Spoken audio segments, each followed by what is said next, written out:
We have the privilege of being in this universe for a few decades, and during that time it is an enormous privilege to be able to understand something about the universe in which we live, why we're here, why we were ever born, where we come from.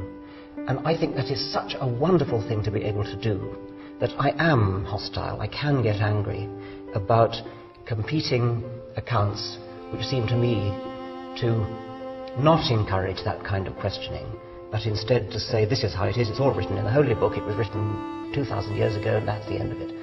I think that deprives people. I think that is such a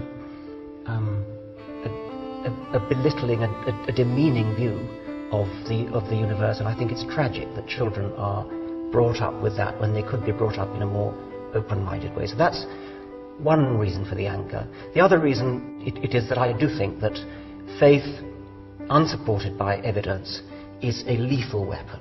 Well, it doesn't have to be, of course it doesn't have to be, but it can be. It's a weapon because possibly unscrupulous people can get hold of often young men and use them as weapons, use them as human bombs. The only reason they can be deployed as human bombs is that they have been brought up from childhood onwards to believe implicitly, without question, that whatever the particular religion is, the details don't matter.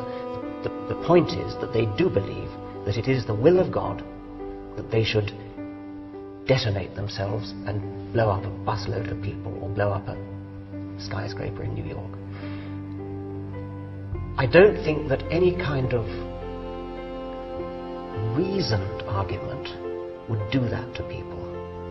And so I believe that religious faith is an enormously powerful psychological weapon.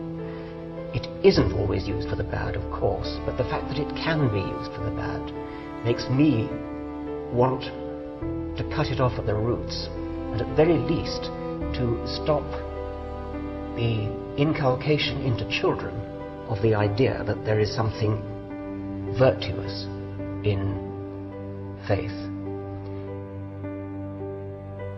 I'm very concerned with the way children coming into the world, innocent and knowing nothing, are taken over by the religion of whatever culture they happen to be born into. It doesn't happen to everybody, but it's very common. And so you see children being labelled. This is a Catholic child, this is a Protestant child. I would much rather say this is a child.